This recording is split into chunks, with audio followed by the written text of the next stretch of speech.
Oui, mais ça c'est une question qui est légitime. Et quand dans le livre je parle des 3 L, il y a le L qui est la langue, la connaissance de la langue. Le deuxième L c'est le respect de la loi. Et le troisième c'est la loyauté. Et la loyauté, c'est toujours une loyauté critique. Vous, comme moi, en tant que citoyen, nous devons être loyaux, mais de façon critique. C'est-à-dire que quand notre gouvernement fait quelque chose de bien, on le soutient. Quand on voit que le gouvernement prend des mauvaises décisions, on est critique. Alors c'est souvent sur ce point qu'on vous a accusé de double discours et je voudrais y revenir. Mais laissez-moi répondre à la question d'abord. Parce non, que mais si justement, vous prenez... ça va vous permettre de mieux répondre, je pense. D'accord. On a dit, souvent vous avez dit, bien sûr, les citoyens de confession musulmane qui vivent en Occident doivent respecter les lois, à condition qu'elles ne s'opposent pas aux règles, aux valeurs, aux lois de l'islam. Vous voyez, le problème c'est que vous ne me lisez pas, mais vous me lisez au travers de quelques critiques de façon tendancieuse. Non, c'est pas ce que je dis dans ce texte-là. Non. Vous devriez être beaucoup plus précise dans la formule de l'incitation, parce que ce que je dis c'est la chose suivante, très clairement. On respecte la loi à condition que la loi du pays protège les 2 principes fondamentaux. La liberté de conscience et la liberté de culte. Or, je rajoute, mais ça vous ne l'avez pas dit, dans la phrase qui suit, que toutes les sociétés européennes et occidentales respectent les 2 lois fondamentales. Donc on respecte la loi. Donc j'ai pas de problème avec ça. C'est clair? J'espère que cette fois-ci c'est clair, parce que je l'ai répété 20 fois, cette formule, quand on me coupe ma phrase, évidemment, elle ne dit pas la même chose. Donc, la loyauté à la loi, elle est claire. Je vais même plus loin. Quand on a décidé, en France, d'une loi qui disait aux jeunes filles à l'école, vous ne portez pas le foulard quand vous allez à l'école, entre 14 et 17 ans, au lycée, et que la loi a été établie, qu'elle a été décidée et ratifiée, donc ça devenait une loi du pays. Qu'est-ce que j'ai dit? J'ai dit aux jeunes filles, quand vous avez à décider entre l'aller à l'école et le respect de la loi à porter le foulard, vous allez à l'école, plutôt que de porter le foulard, parce que l'éducation a priorité. On ne peut pas être plus clair que ça, sauf à qui ne veut pas entendre. Donc ça, c'est une première démarche. La deuxième des choses sur la question de la loyauté, vous avez parfaitement raison. Quand on dit à quelqu'un, est-ce que vous êtes d'abord musulman ou est-ce que vous êtes français? En fait, la vraie question, c'est à qui va ou vers quoi va votre loyauté? C'est la vraie question, c'est la question de la loyauté. Et là, de ce point de vue-là, les musulmans, les Français de confession musulmane doivent clarifier leur discours. Et j'aimerais quand même vous dire que depuis 20 ans, nous l'avons nettement clarifié. Ceux qui aujourd'hui sont en train de s'exprimer de plus en plus dans les médias et en France comme en Europe, mais pas simplement. Aux États-Unis, on est allé très très loin, même sur la question de l'engagement au niveau du militaire. On est allé très loin en disant vous allez, en termes de conscience et de principe, dans la loyauté. Critique toujours, mais dans la loyauté. Donc ça, c'est un acquis, et j'aimerais vous dire qu'en termes de chiffres, et en termes encore une fois, loin des perceptions, la loyauté, elle est là. Mais quand aujourd'hui, on veut aborder cette question, est-ce que pour parler de la question de la loyauté, on va s'arrêter sur l'identité qui va diviser, c'est exactement ce qui est en train de se passer en France, avec le risque de la stigmatisation des musulmans, ou est-ce que d'un point de vue local, pour voir la vraie loyauté, moi si on veut voir ma loyauté en tant que Français, si je suis Français, que je vis à Lyon, ou à Paris, ou à Lille, ma vraie loyauté, elle va être dans mon travail social, dans mon emploi, de mon engagement, dans le fait de dire que je suis pour l'égalité des salaires entre les hommes et les femmes. C'est ça ma loyauté. C'est pas quand on vient vers moi et me dit « Vous avez un aspect un peu basané. Qui êtes-vous » Ben vous aussi, vous l'avez, l'aspect un peu basané. Donc vous voyez, on est dans la même barque. Vous nous rappelez votre propre définition de l'identité? De mon identité. Moi, je dis j'ai une identité multiple et qui change. Je suis suisse de nationalité, musulman de religion, européen de culture, égyptien de mémoire, universaliste de principe. Ajoutez à cela que je suis marocain d'adoption car j'aime ce pays, mauricien d'adoption car j'aime ce pays, je pourrais en ajouter d'autres. Et puis, je change de dimension de cette identité-là en fonction de la réalité. Et je m'appuie là-dessus sur le cas d'Amartya Sen, je le cite dans le livre, où Amartya Sen dit une chose extraordinaire, il a résumé tout ce que je disais en 2 phrases, il dit, mais en fait, vous pouvez être un poète et un végétarien. Quand vous allez manger, vous êtes végétarien d'abord et poète ensuite. Puis quand vous êtes dans un cercle de poètes, vous êtes poète d'abord.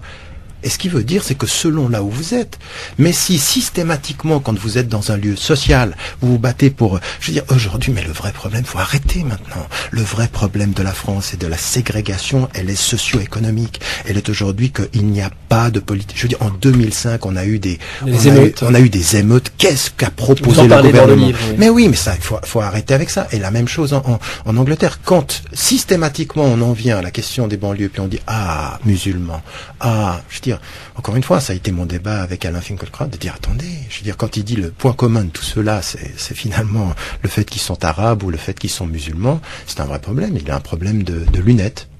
Joël Roman. Pour revenir brièvement sur la question de l'identité, mais il me semble qu'on ne sort de l'ambiguïté sur la question identitaire que dans des situations extrêmes, qui sont des situations de conflit. Sinon, le débat ou l'inquiétude sur l'identité, elles font partie en quelque sorte de la vie ordinaire d'une collectivité, d'une communauté. Par définition, il y a une inquiétude. Donc, sortir de l'ambiguïté là-dessus, resserrer en quelque sorte le cœur de l'identité, ça serait être en guerre. Or, je ne crois pas que ça soit souhaitable. La deuxième remarque, c'est quand même que, en ce qui concerne la France, ce qui menace son identité ou ce qui inquiète son identité, c'est certes en partie ces questions qui sont liées à l'immigration, je le reconnais tout à fait, mais aussi la question de la construction européenne et plus largement la question de la mondialisation. Et je ne sache pas que le débat soit centré essentiellement sur comment on conçoit la France dans l'Europe ou l'Europe dans la France. J'ai pas vu que les contributions tournent autour de cette question-là, qui me paraît beaucoup plus déterminante d'ailleurs sur la question de l'identité française que la question de l'immigration. Troisième remarque juste sur cette question identitaire, parce que je crois que c'est un point important. Effectivement, derrière, c'est la question de la loyauté. Et là encore, je dirais, la loyauté, ultimement, elle se mesure à quoi? Elle se mesure à deux choses. Elle se mesure au don de la vie, ou en tout cas à l'engagement militaire, disons, à la capacité d'accepter, avant on disait le service militaire, mais d'accepter un minimum de don de soi dans un cas de conflit armé, ce qui n'est pas le cas, Dieu merci, de la majorité des situations dans lesquelles la France se trouve engagée. Et puis un deuxième critère de loyauté, c'est le paiement de l'impôt. Alors si on regarde le critère du paiement de l'impôt, qui est en déficit de loyauté? La liste des évadés fiscaux en Suisse. Non mais bon, moi, encore une fois, je veux dire, moi je suis d'accord avec ces critères-là. Faut encore ajouter effectivement que par rapport aux Français de confession musulmane, il y a toujours cette question supplémentaire, cette attente, ce que vous appelez des gages. Et je veux dire, autant je suis contre le principe du gage, autant je respecte la crainte de mes concitoyens partout où je suis, parce que je comprends qu'ils puissent se poser la question. Mais le gage va avec la crainte? Non. Je ne dois pas apporter des gages pour diminuer les craintes. Je dois sortir. Non. Je dois sortir de mon ghetto social et culturel, travailler avec mes concitoyens dans un travail commun. C'est pas des gages, ça. C'est une vraie citoyenneté active. Mon seul gage, c'est l'expression de ma citoyenneté active. Je n'ai rien à prouver d'autre que d'être un bon citoyen, parce que je crois à ces principes-là. Tariq Ramadan, dans votre livre Mon intime conviction, vous écrivez qu'il faut arrêter de parler d'intégration car cela stigmatise les Français d'origine étrangère. Aujourd'hui, on voit ressurgir un mot qui avait disparu du vocabulaire, celui d'assimilation. L'assimilation, ça vous inquiète, le retour de ce terme? Ben oui, évidemment, parce que ce qui m'inquiète, c'est pas simplement le retour du terme, c'est les attendus, c'est tout ce qu'on ne sous-entend par le terme d'assimilation. C'est-à-dire que moi, ce que j'ai entendu dans certaines émissions, dans certains débats, c'est de me dire, à Rome, tu fais comme les Romains, tu t'assimiles, ça veut dire que tu deviens invisible. Mais quel type de projet pour l'avenir pluriel de la France est un train de dessiner en disant aux gens, votre seule façon d'être des nôtres, c'est qu'on voit pas vos différences. Mais qu'est-ce que c'est que ça? Ça, c'est pas une société plurielle, c'est une société d'uniformisation. Donc moi, ce qui m'intéresse aujourd'hui, et ce qui est très riche pour l'Europe et pour l'Occident de demain, c'est effectivement de comprendre que on est dans la post-intégration. La post-intégration, c'est aujourd'hui, chiffre à l'appui, sur le plan culturel et religieux, l'immense majorité des Américains, des Canadiens, des Australiens et des Européens de confession musulmane n'ont aucun problème avec les trois L dont j'ai parlé tout à l'heure, la loi, la langue et la loyauté. Ils n'ont pas de problème avec ça. On revient. Je veux dire, psychologiquement, le succès de l'intégration, c'est de cesser de parler d'intégration. Tant que vous me regardez, moi, il y a quelqu'un qui va venir à moi, me regarder en face et me dire, faudrait que tu t'intègres. Vous voulez que je m'intègre à quoi?